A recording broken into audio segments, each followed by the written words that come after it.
Bonjour, j'espère que tu vas bien. Alors ce matin, j'ai juste un petit message rapidement à partager avec toi ce matin, c'est sur l'histoire de Judas.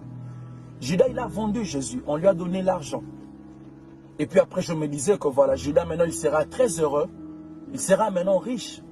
Mais après, la Bible me dit que Judas cependant, qu'est-ce que j'ai compris par là?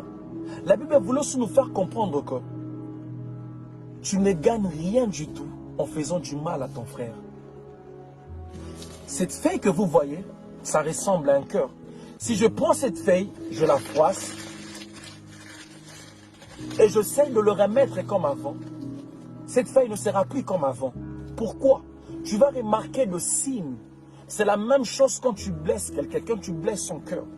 Cette personne ne sera plus la même personne. Pourquoi? Il y aura de cicatrices qui vont rester dans son cœur. Celui qui blesse oublie, mais celui qu'on blesse n'oublie pas parce que le cicatrice reste. Ne jamais bâtir ton bonheur sur le malheur des autres. Tu n'as pas besoin de détruire ton frère pour être levé. Le fait de salir ton frère ne te fera pas aimer à sa place.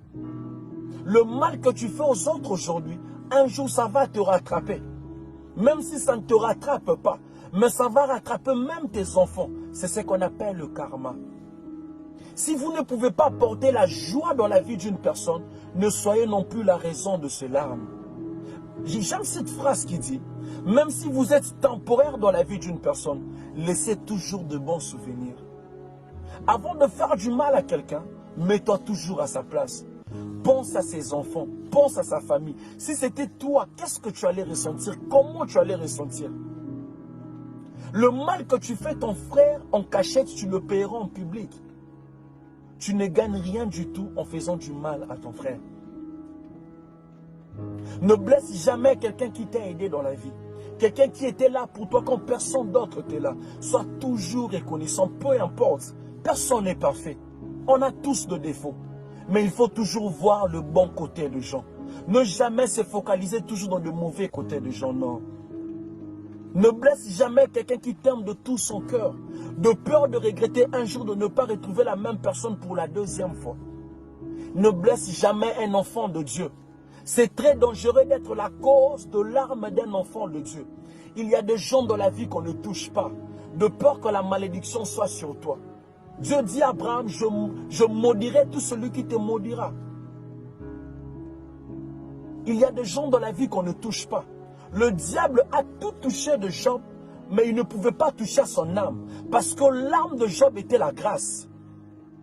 On ne touche jamais à la grâce, parce que la grâce, c'est Dieu lui-même. Il y a des gens dans la vie, tu peux toucher à sa réputation.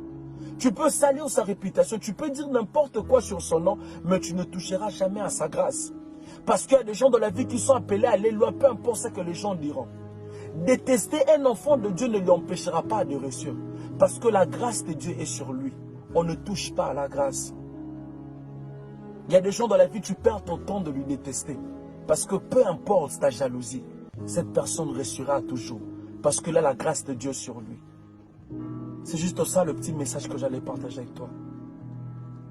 Faire du mal à ton frère, tu ne gagneras rien du tout en faisant du mal à ton frère. Alors aimons-nous vivants. Ça ne sert à rien de nous faire du mal. Que mon Dieu te bénisse. Tout est vanité.